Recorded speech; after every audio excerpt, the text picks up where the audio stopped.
Hoy invité a Matías al más pesimista de los Darwin. Y es que, viendo las respuestas que he recibido a varios de mis videos intencionalmente más polémicos, cada vez tengo menos esperanza sobre el futuro de la magia. Y aquí estoy hablando magia en su sentido más abarcador, incluyendo al tarot, que es creo que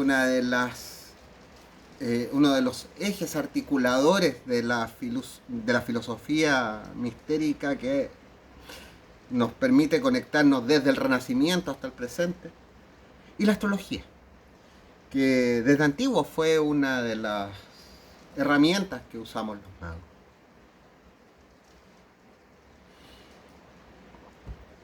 En la actualidad, el interés por profundizar en el significado de cada una de las cartas es menor. De hecho, sabemos cosas que son evidentemente mentiras, como por ejemplo el origen egipcio. Sabemos que se les llame arcanos, es una cosa que se inventa dentro de este marco también del supuesto tarot egipcio, y eso prevalece mucho más en el tiempo que cosas más evidentes, como las referencias claras que tenemos en las cartas a conceptos propios de la metafísica griega, de la filosofía clásica, que era lo que estaban leyendo quienes diseñaron estas imágenes. Pero eso tiene menos interés. Hay lo que busca cualquier persona que se lea el tarot es la respuesta fácil, inmediata. Lo piensan como si fuese una máquina oracular que si sale esta carta automáticamente viene esta respuesta. Y, por ejemplo, es muy distinto cuando Aliet, a mediados del 1700, publica su baraja, que es la primera baraja que conocemos, que tiene un destino realmente oracular. eh, Le pone unas pequeñas sentencias, que son sentencias como inspiradoras, que dan idea, no dan una respuesta específica. Pero hoy en día cada vez encontramos más barajas que vienen con respuestas específicas. La gente no quiere introducirse en el significado de la alegoría, quiere lo evidente, quiere la respuesta rápida, entiende prácticamente las cartas de tarot como si fuesen memes de sentido rápido, que pueden tener una metáfora, pero esa metáfora es unívoca, tiene un solo resultado, hace referencia a una sola cosa, cosas que podría responder cualquier máquina. Claro, empezar a entender que cuando aparece la palabra amor en la carta del enamorado, hace referencia al ágape, que es una de las 6 palabras griegas que se referían a lo que nosotros llamamos amor, ya complica demasiado a la gente. No, la gente está en una postura de que no, yo ya tengo suficientes complicaciones en mi vida, en mi trabajo, no, así que yo quiero que en esto de la espiritualidad todo sea simple. Disculpa, para eso tienes televisión, para eso tienes redes sociales y buscas cosas simples. El misticismo siempre fue algo complejo, algo que requirió estudio. Era el conocimiento más difícil de alcanzar. De hecho, yo siempre digo, las ciencias tienen el trabajo fácil. Las preguntas que se hacen en la ciencia tienen respuesta, aunque aún no las hayamos conseguido, las tendrán. Las respuestas en la magia son imposibles, por definición. De hecho, por eso, para nosotros, como en la filosofía en general, es más importante las preguntas que nos hacemos que las respuestas que nos damos. Y sin embargo, ¿qué anda buscando la gente? Gurús que les entreguen las respuestas. Ya todo el conocimiento procesado y destilado en una frase que pueda caber en una tarjetita o en un meme para las redes sociales. Y se acabó. La gente no quiere profundizar en el tema, no quiere estudiar. De hecho, la mayor parte de los que encontramos como exponentes de de este tipo de disciplinas, no digo que todos, la mayor parte, es gente que no ha estudiado. Y que incluso eso lo coloca como un valor. No, es que yo no estudié nada, yo no necesito estudiar. Todas estas cosas se me ocurren a mí. Y tú, cada vez que escuchas esa gente que le da valor como no, no, es que esto a mí se me ocurrió. Siempre lo que están diciendo son cosas que están ultra repetidas, que no se les ocurrió a ellos, lo leyeron en alguna parte, lo escucharon a la pasada y como no se acuerdan del origen, dicen que es invento de ellos, cuando en realidad son cosas que están repetidísimas a lo largo de la historia y que cientos y miles de personas han profundizado en esa idea más que ellos. Pero ellos, en este egocentrismo del gurú que se cree lo máximo porque se le ocurrió una frasecita, una pequeña idea.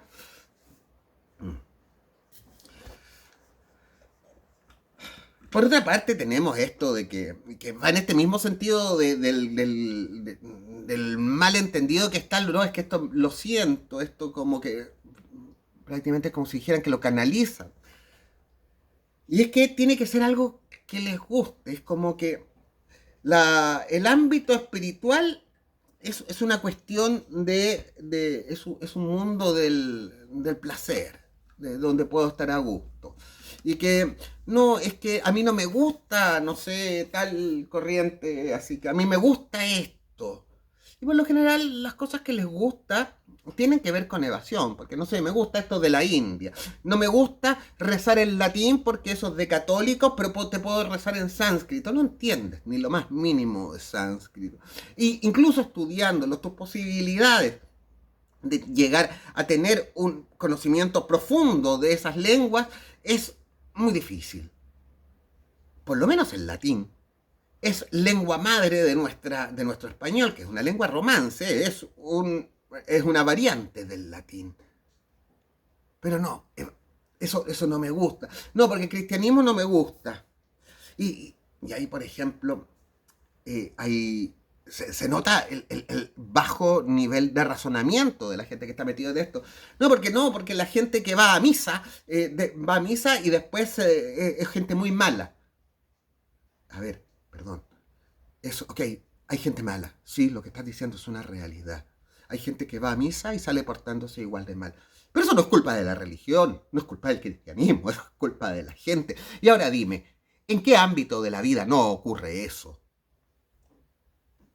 Mm, en todos, en todos. Y claro, porque también están entendiendo como que la religión por sí sola fuese a corregir moralmente a la gente. La religión tiene que ver con la trascendencia, con lo que está más allá. El más acá es un asunto de las leyes y de la educación, no de la religión. No tiene que ver con el más acá. Antiguamente, cuando la sociedad todavía estaba en un desarrollo evolutivo, bueno, siempre está en un desarrollo evolutivo, pero en fases primitivas de la sociedad, estaban las cosas unidas, eran una sola. Y claro, ahí podías ver cómo religión, poder político, educación, justicia, estaba todo unido en un mismo mecanismo social. Pero a medida que ha ido evolucionando la sociedad, hemos ido diferenciando. Por un lado tenemos la justicia, por otro lado tenemos la política, por otro lado tenemos la educación, tenemos la ciencia, y por otro lado, distinto a todas esas cosas, tenemos el ámbito trascendente, el ámbito de la religión no entendido como institución, sino como entendido como este desarrollo de pensamiento orientado a lo trascendente como diferencia a lo inmanente. Pero esa gente que se pone a hablar en contra del cristianismo y de estas cosas, siempre te empieza a hablar de cosas inmanentes que no definen lo trascendente. Bueno, y de hecho, la mayor parte de los que están metidos también en esto que debiesen tener una visión trascendente, andan por un lado buscando el hedonismo y por otro lado andan buscando una mejora inmanente. O sea, ¿de qué se preocupan ellos? No, es que esto me hace bien en mi vida. No, es que esto me permite que el resto me respete. O esto me permite ponerme como por sobre los demás, porque yo soy espiritual. La mayor parte de los que están metidos en esto requieren terapia. Y de ahí que aparezcan este tipo de parodias a lo que es el conocimiento espiritual, como lo hacen los de la mano izquierda, que son un chiste andante, no sé cómo hay gente que se puede tomar en serio ese tipo de cosplays, porque son mundos de fantasía. Y de hecho la mayoría de quienes escriben esos libros debiesen escribir novelas de ficción. Seguramente no tienen el talento literario suficiente para escribir ficción, así que para escribir sus imaginaciones las venden como conocimiento espiritual, avalados por este dogma de que toda creencia debe ser respetada. Así que si hay pastafaristas que creen en un dios que es una pasta con albóndigas flotante, pueden creer cualquier cosa y hablarte de satanismo y de cábalas inventadas, oscuras, para vivir dentro de portadas de discos de death metal. Y cualquiera puede hacerlo, pero que no vengan a venderlo como metafísica, no vengan a venderlo como magia. Va a pasar igual, ¿sí? Como les digo, no veo un futuro para esto. Casi todos aquellos que se meten al camino de la magia andan buscando brujería. Casi todos los que hablan de magia te lo hablan como brujería. Cada cual que te habla de un acto mágico te está hablando de un acto de brujería, de cosas que les permiten, no sé, conseguir el amor, adivinar el futuro, conseguir trabajo, conseguir dinero, fortuna, fama, éxito, cosas del mundo material. En la magia, nuestra búsqueda es trascendental. Ninguna de esas cosas materiales son parte del camino de la magia. La brujería se encarga de esas cosas. Pero la mayoría de los que tú ves diciéndonos, no, yo hago magia, yo estoy en el camino de la magia, no, eso es brujería. De magia no tiene nada. No hay ningún ámbito trascendental ahí. Lo único que dejan como, digamos, en lo trascendental, que en realidad es lo que no quieren ver ante lo que se ponen anteojeras, es los mecanismos que van a producir sus efectos, porque andan en esta base de la causalidad. Si yo hago esto, va a pasar esto, sin pensar en que toda causalidad es arbitraria. Pero que eso ya es un pensamiento epistemológico demasiado avanzado para esta gente que está metida en la brujería. Y está bien, si quieres meterte en la brujería. Aunque eso por lo general conlleva que profundices todos tus problemas psicológicos. Toda la gente que se mete en brujería y que se termina obsesionando con sus deseos, que ellos lo llaman voluntad, pero es mentira, eso no es voluntad, son caprichos, son deseos. Y se obsesionan con eso y los fomentan por medio de estos actos simbólicos que actúan como autohipnosis. Terminan profundizando los mismos problemas psicológicos que los llevaron a meterse a la brujería. Si quieres, hazlo. Pero no digas que es magia. No, y no lo leves como un gran conocimiento trascendental. No, es brujería barata. La astrología. Oh, yo me puse a cuestionar hace poco algunas de estos astrofakes, esto de que 7 planetas retrógrados, que superlunas, que... Y me empezaron a decir, por ejemplo, alguien dice, no, pero es que revisa las efemérides. Si alguien lo imprimió en una efeméride, es ley. Y es prácticamente palabra de Dios. Oiga, las efemérides, que hoy en día son muy fáciles de conseguir, están en PDF, en sitios de internet, es cosa de hacer una pequeña búsqueda y uno las encuentra. En los 90 era una cosa, tenías que tener dinero para, eran escasas, eran caras. Y eso ponía un límite al acceso a la astrología. Hoy en día están en todos lados. Pero desde hace mucho antes, desde principios del siglo XX incluso, empezaron a aparecer ciertos grupos mistéricos que canalizaban planetas teóricos, y los canalizaban con efemérides y todo. Así que algo tenga efemérides ya debe ser incorporado inmediatamente a la interpretación astrológica. Y pobre de ti que vayas a cuestionar. Yo sigo cuestionando. O sea, tú me dices que Quirón significa tal cosa. ¿Por qué Quirón quiere decir eso? ¿Por qué?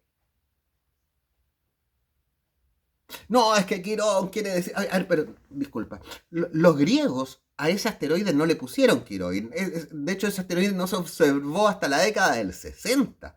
Así que el hecho de que Quirón se llame Quirón no tiene nada que ver con lo que los griegos hablaban de su mito de Quirón. ¿Por qué vas a hacer interpretación de ese asteroide descubierto a mediados del siglo XX basado en la mitología antigua? No es lo mismo, no es lo mismo que con los 7 planetas de la astrología. La astrología trabajamos con 7 planetas y pare. No, o sea, no hay más, no hay más. O sea, que Urano lo vamos a interpretar a partir de lo que significa el dios Urano. ¿Ustedes saben quién fue que le puso Urano? No fue Bode, el de la ley de Titus Bode. Él fue el que le puso. O sea, sabemos quién bautizó, sabemos que... sabemos también de cómo se llegó a Plutón, sabemos cómo se le puso, cuándo se le pusieron esos nombres a estos nuevos planetas. No fueron los griegos. Entonces, aplicar el mito de Urano, de Neptuno, de Plutón, de Ceres, de Vesta. Ceres se observó por primera vez en 1801, por ejemplo. 1800, fue la noche de Año Nuevo que lo vieron. O sea, no, que tengan esos nombres no quiere decir que podamos aplicar el mito inmediatamente. Hacerlo es como un ejercicio medio demente. De hecho, quizás el caso más interesante de estos nombres sea el de Eris. El exoplaneta, no, perdón, no es exoplaneta, el planeta enano, que es parte de la misma franja de Plutón. Pero ahí, de hecho, el descubridor tuvo una intención directa. Sabemos, de hecho, de los pocos casos en que podemos decir por qué, y en qué se basaba. Y es que cuando en los 90 él observa este planeta enano, de ahí del cinturón de Kuiper, se da cuenta de que entonces sería tan planeta como Plutón. O sea, se dio cuenta que su descubrimiento iba a poner en duda y en cuestionamiento la calidad planetaria de Plutón, especialmente porque ya se había mandado la Voyager y la Voyager estaba a poco de llegar a Plutón. Se lanzó la Voyager, después este tipo observa Eris y se da cuenta que va a generar un conflicto y en ese conocimiento es que le pone Eris, pero una cosa contingencial. Podemos interpretar Eris basado en ese, como, en ese bautismo polémico del momento. No, porque no dice nada. No dice nada con respecto a la interpretación de los ciclos, que es lo que analizamos en astrología. La gente no se pregunta los por qué. Como que, no, porque si lo dice un libro, santa divinidad y ya está. Es incuestionable. Como si fuera cualquier cosa que se publica hoy en día tiene validez de palabra sagrada, como si fuera la Biblia. Y no hay mucha esperanza a ese respecto. No hay mucha esperanza. La gente interpretando puntos ficticios. Lilith. Pero ¿por qué? No, es que se llama Lilith y como Lilith tiene esa función en la Biblia y en los hebreos, así que de ahí empezamos que con los deseos. Pero, ¿qué tiene que ver eso? ¿Qué tiene que ver el mito con el que la nombraron? O sea, es totalmente espuria la relación entre el nombre del planeta, y en este caso ni siquiera es un planeta, Lilith, del punto ficticio en este caso, y el nombre mítico que se le pone, que es una cosa bastante antojadiza, como para a partir de esa cosa prácticamente aleatoria generar todo un esquema interpretativo. Y que ese esquema interpretativo te lo plantan con el mismo nivel de validez que Júpiter, que Saturno, que Venus, que Mercurio y que Marte, que el Sol y la Luna. Planetas que los conocemos en el esquema con el que trabajamos en astrología tropical. 5.000 años. 5.000 años llevamos con estos planetas. No, pero y esta gente que inventa, que toma estos Quirones, Lilith y los planetas transpersonales, Urano, Neptuno y Plutón, y te los ponen al mismo nivel, con el mismo peso. Peor aún. Astrólogos importantes diciendo, Casaña, diciendo, no, pero es que cuando salen estos planetas transpersonales, hay estudios, investigaciones que se analizan sus efectos en miles de cartas. Yo nunca he visto esos estudios, los busqué. Cuando la primera vez que escuché a Casaña hablar de que se habían hecho estas investigaciones basadas en la posición de miles de cartas, no las encontré en ninguna parte. No hay ninguna investigación publicada que demuestre o que explique cuál es el fundamento de estas cosas. Bueno, me estoy metiendo en un punto en específico al que debiese dedicarle un mate en especial, pero esto es en general. Dentro del ámbito espiritual, la reflexión, el análisis ha sido extirpado. O sea, siempre este fue un ámbito donde los magos estaban dedicados a la investigación, al cuestionamiento, a la búsqueda de nuevos conocimientos, no a la creencia ciega en la palabra de un libro. Los magos no andaban leyendo libros que se los creían a rajatablas. Los magos estaban escribiendo libros, estaban escribiendo notas. Los grimorios que se tienen son principalmente las anotaciones de sus investigaciones. Hoy en día investigar es me leí un libro, me lo creí. Y se acabó. Y es verdad. Y te lo van a fundamentar. Es que eso es para mí. Y yo tengo derecho a creer lo que se me anteja. Y, ay, escuchaba una de estas brujas baratas de TikTok hace poco. No, es que mis prácticas no son mis prácticas. Mis creencias no son tus creencias. Y con eso acababa cualquiera. Así que ella tenía derecho a decir lo que se le antojaba. Y como que cada uno tiene derecho a creer la cosa que se le antoja. Otra dice, no, es que ya no estamos en la época de los gurús. Ahora la revelación es personal. O sea que cada cual puede creer lo que se le para y que va a tener la misma validez y que no es necesario justificarlo y explicarlo. El ámbito de la espiritualidad hoy se ha convertido en un campo de siembra de delirio y falsedad, que es evidentemente el ámbito favorito de los farsantes y estafadores. Y no hay mucho que hacer al respecto. Yo, por mucho que publique estos videos intentando poner en evidencia esto, lo único que consigo es que aquellos que se sienten cómodos creyendo mentiras fáciles se espanten y me ataquen con falacias ad hominem. A mí me encanta cuando me atacan a nivel personal, porque demuestran que no tienen argumentos. En el fondo me están dando la razón automáticamente. Pero a mí no, lo que me interesa no es desmentirlo, que si ellos se quieren morir en sus mentiras, a mí me interesa más encontrar más gente que busque una búsqueda, o sea, que esté en un camino de búsqueda real hacia la magia.